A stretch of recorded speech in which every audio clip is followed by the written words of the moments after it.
laterally prone, slowly, just as the baby book says. He holds his head erect when carried, enters second month. He sits with support, 4.5 months. He picks up objects and he puts them in his mouth, 28 weeks. He sits alone, 7 months. He rolls and he rises to standing position, 8 months. He plays patty cake, 9 months. He picks up and he drops ball, 10 months. He has his first haircut, 11 months. He throws his body on the mattress to perform for me, 11 months. He crawls like a young puppy, hooting as he goes.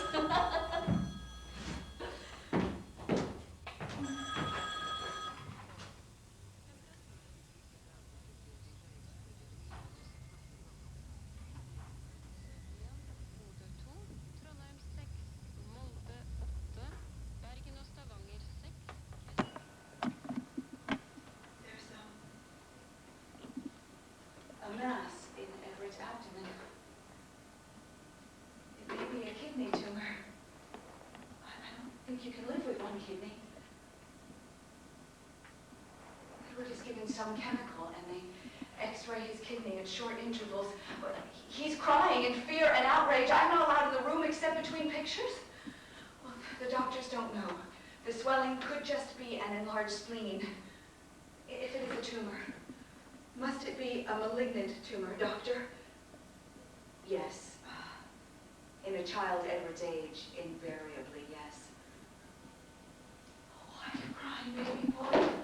Oh, Sam, why is he crying? Oh, of course, we left his blankie at home. Oh, well, you can't possibly fall asleep in this strange environment without it. Sam drives home to get it. Rock-a-bye, baby, on the treetop. One word happily dominates my dreams. Spleen. Spleen. I'm afraid it is the kidney. It will have to be removed immediately. And then what? Well, it's perfectly possible to live a normal life with one kidney. That's why we have two. Sam carries Edward up and down the long corridor before surgery. Up and down, counting the red and white tiles. I follow behind them, up and down. Edward refuses to leave his father's calm arms for my anxious, sobbing ones. Sam and I go to the hospital coffee shop. I settle for iced tea. I wonder whether I should have a cheese sandwich. I wonder, would it be better if Edward were to die in surgery? Sam gives me a horrified look. Doctor enters the waiting room where I've been pacing for more than an hour. I sit down to suppress the nervous urge to urinate. Well, the tumor came out clean and unruptured. I smile, because he's smiling, whatever that means. It must be a good thing. Of course, the pathologist will have to confirm this, but it's almost certainly a Wilms tumor. He's not smiling now. The chances are 1 in 3 that the tumor will not recur. In other words, 2 in 3 that it will. Well, I'm optimistic, Sam says. I can't stand your Pollyanna. It's not Pollyanna, it's hope. How can we continue? With the constant threat of cancer recurring, we must. How can I live up to this? Must. Think of what my father would say. Better an end with terror than terror without end. I don't say this to Sam. I don't want another scalding look. Oh, I dread my first sight of Edward after surgery. Will I be able to manufacture a smile? Edward?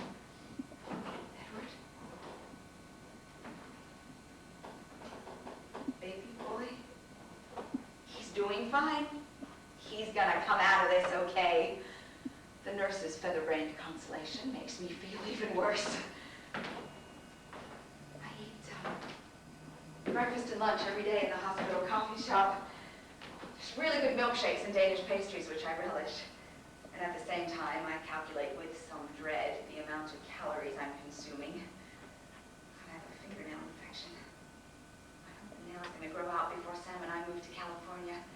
where he's going to be assuming a fine position. Should I change my hairstyle? Should I go on a diet? I want to look my best for our new life. I hate myself for these mundane thoughts. You can take Edward home. Treat him like any normal child, but use your common sense. Now, don't bounce him too hard, and don't treat him like a rubber ball, throw him up in the air.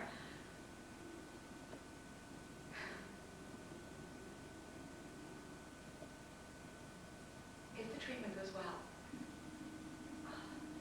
do the chances get better? As far as you're concerned, the chances are 100% or nothing.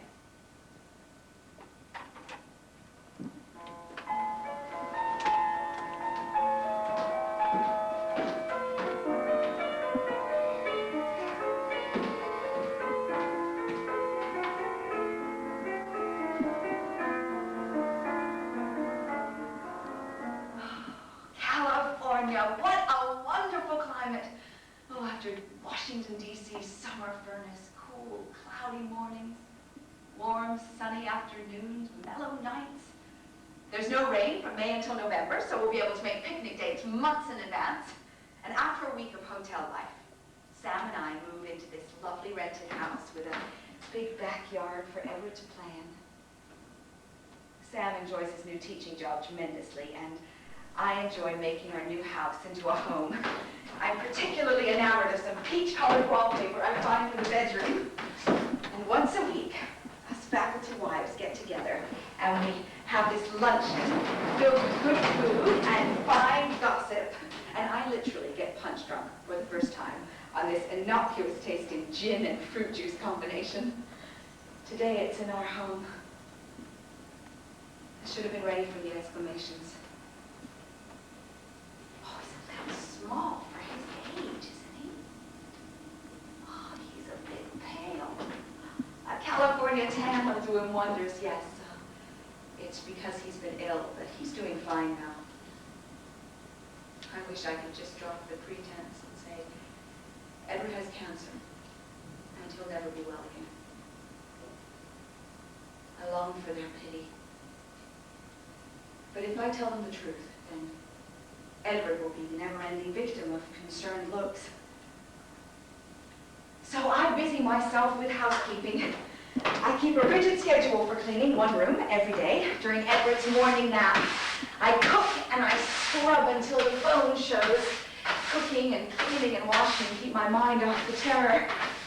It's worse just before going to bed and first thing in the morning. Oh, God, get me pregnant, Sam, so I have something to look forward to when this is over. He is doing fine.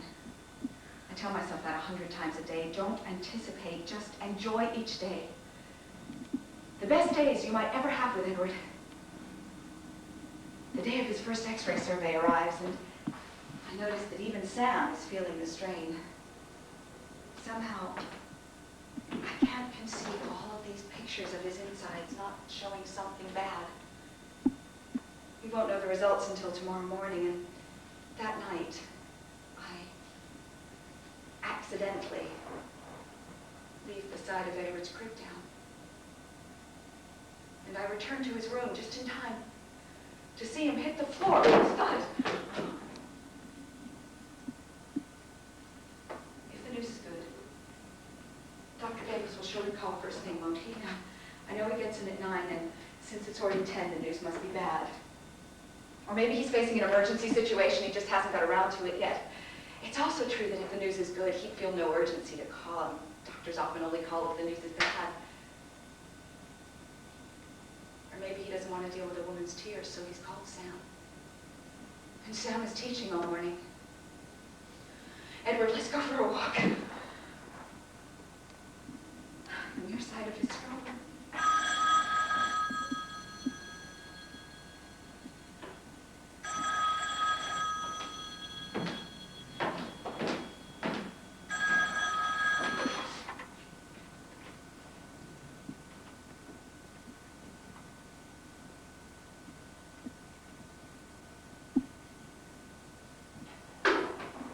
Negative.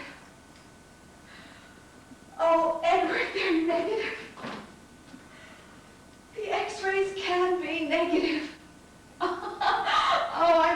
to relax for Edward and for Sam's sake. Anyway, there is a 2-month grace period before the next X-ray survey. So let's eat, drink, and be merry. Sam. Edward's taking his first step. Come here. Good boy. Oh, well, get up and try again. Oh, good boy. Oh, Sam, he took 2 steps before falling over. Sam? Edward doesn't try to walk anymore. Sam, today he only stood up twice. Sam, today he only stood up once. Come on. Come on, get up. That's a good boy. Well, it can't possibly hurt that much to have your legs straight. Oh, God, what have I done? Sam, he climbed up on the coffee table. Sam, he climbed up 3 times on the coffee table. Sam, he doesn't climb up on the coffee table anymore. He just lies on his blanket all day long, sucking his thumb.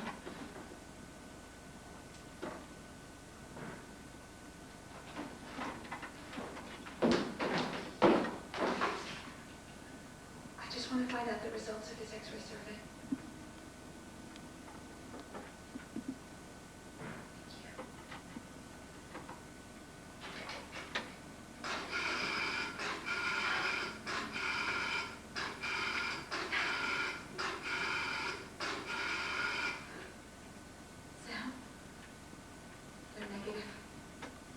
At least for today, Edward is free of cancer. Oh, I buy him whole bundles of spectacular toys. When in doubt, there is only one answer. Get it now. I want to cram as many enjoyments into his little life as I can. He especially loves a bright red rocking horse. I love to watch him rock. He rocks gleefully several times a day. No matter how fussy you are, this horse always puts you in a good humor, doesn't it? Every night, I shine that horse to a brilliant boss.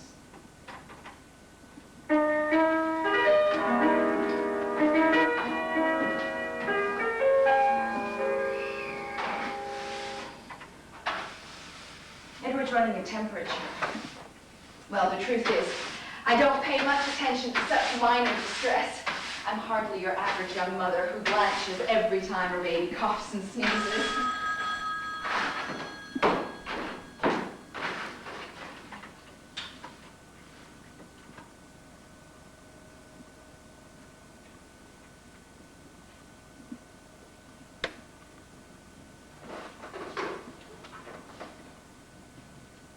There are metastases in Edward's right knee and left hip bone. I watch him riding his horse exuberantly. "Mama," he says. I can't look at him too long. I can't let my eyes betray me. I feel like they're telling him as if I was just shouting it out loud, "You're dying. You are dying." Over and over, we asked Dr. Davis to explain the meaning of metastases. We want to be able to visualize exactly what's going on in Edward's little body. Sam asked about the possibility of amputation, but you can't remove the whole hip. I suddenly think how unbearable it would be if Edward could talk. If he could ask me about his illness. If he could say the words, "Mom, what's going to happen to me?" Sam and I have completely stopped going out as a couple. We stopped making love. I find it disconcerting to look into each other's eyes. My chief pastimes are overeating and leafing through women's magazines. I read an article about the high divorce rate of couples who lose children. And every day, Edward endures X-ray therapy, more or less, clutching his blankie. So I drive him up and down the coast. We watch the waves. We let the sand trickle between our toes. I order ice cream sundaes with glowing maraschino cherries. I take him to the San Francisco Zoo. Edward's enjoyment is quiet, but profound. Or so I tell myself. Bear. Oh, elephant. Lunch. Stork. Swan. Duck. Quack. He says. Oh, yes. Quack. Early in April, another X-ray survey is taken. I have mourned Edward twice. I am not going to mourn him anymore.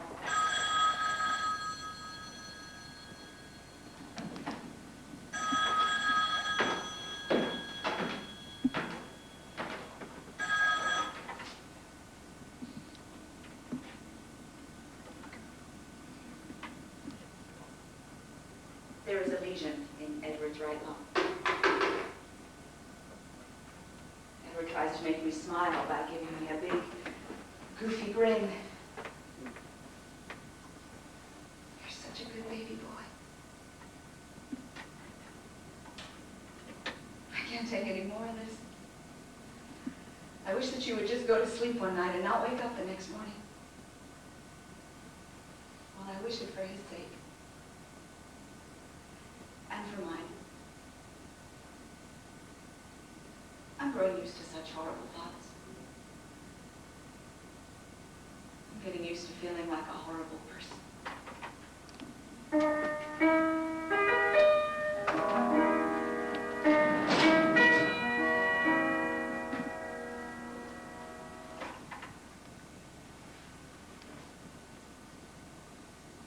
Dr. Davis tells Sam about some experimental X-ray machine that's helped a little girl whose Wilms tumor has spread to her lung. Sam says that if we don't at least try it, then we'll never be able to live with ourselves, and of course he's right. So Edward and I leave immediately for Boston, and Sam will join us in about a month when the term is over. The hotel serves excellent lobster and other New England specialities upon which I gorge. Edward eats and sleeps surprisingly well in his new surroundings. A nurse quizzes me about my exposure to a long list of chemicals, including ammonia, bleach, and floor wax. Oh, you mean if I didn't do my own housework, Edward would be okay?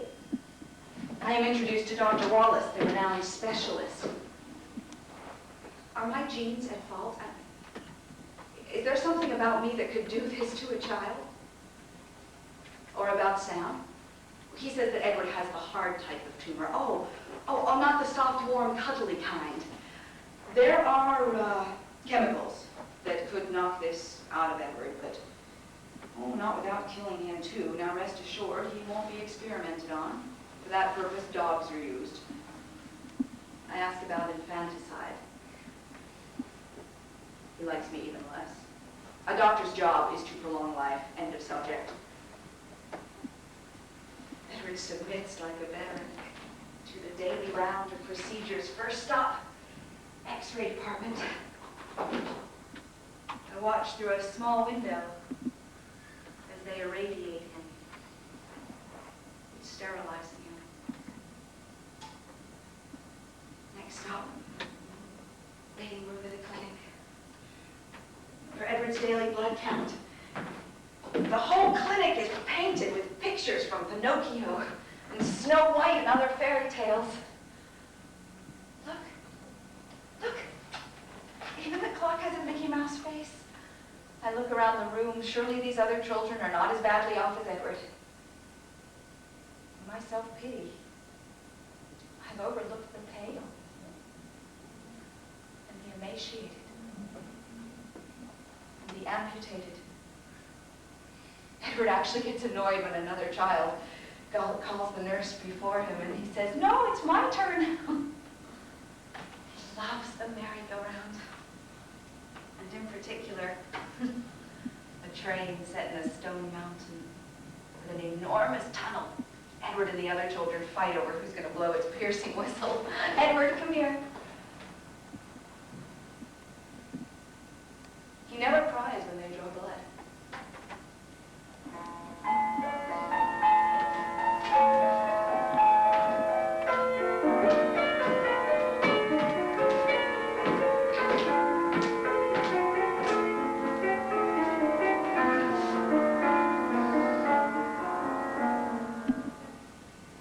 Edward's hemoglobin has gone way down.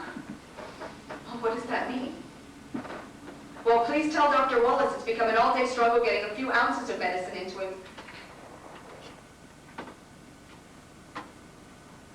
They will now have to feed you the medicine intravenously through a vein in your head, baby boy.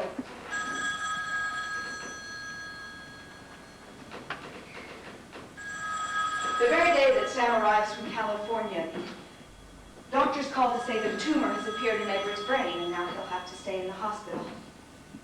The doctors outline what the coming darkness will look like. Dada! Edward says, smiling. The nurse comes to take him from me. She tries to separate him from his blanket. Please don't do that. Well, I must, or his weight will be inaccurate. Look, what possible difference could it make if you always weigh him with his blankie? She forcibly separates him from his blanket and takes him away screaming. But I am pleasant when she brings him back, cloyingly so. I don't want her to take revenge on Edward in my absence. I grew fond of sweet 3-year-old Jamie, who's attached to this toy aluminum kettle the way Edward is to his blanket.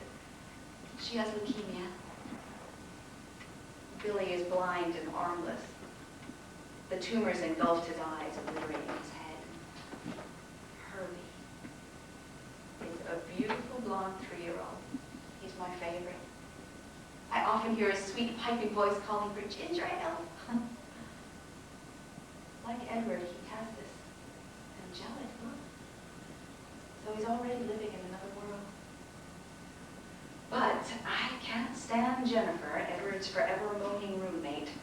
Well, she has this hideously bulging tumor behind her ear, and I don't want Edward to have to see her smell this tumor, which steadily exudes a sickly odor.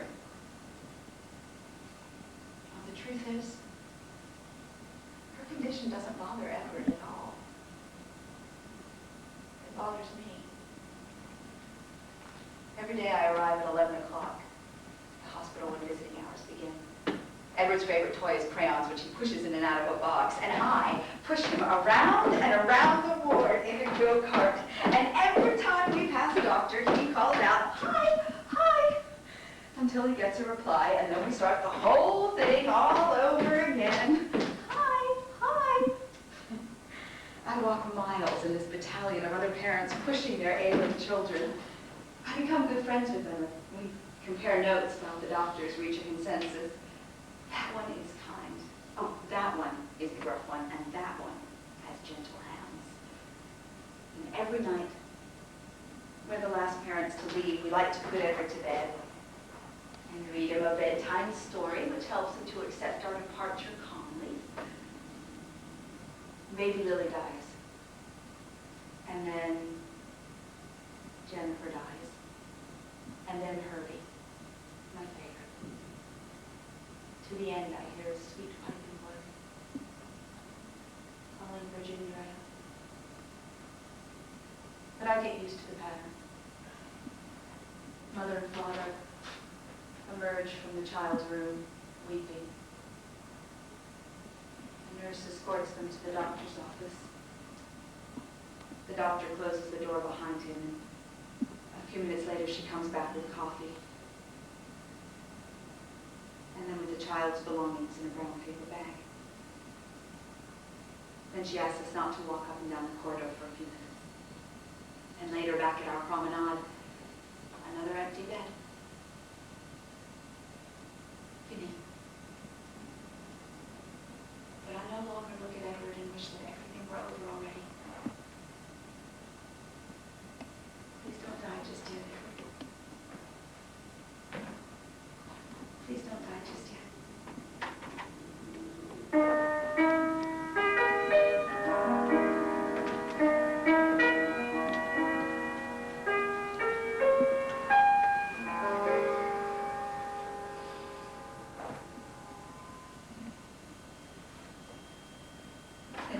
oxygen tent. He's totally bald, having lost his fine blonde hair due to X-ray therapy of the skull. Oh, he says, I can't take you out of the tent because it helps you breathe. Home, he says, but fortunately only once. Baby. So I sing him his favorite song. Rock my baby on the treetop. When we love, the cradle will rock. When the bough breaks, we wait.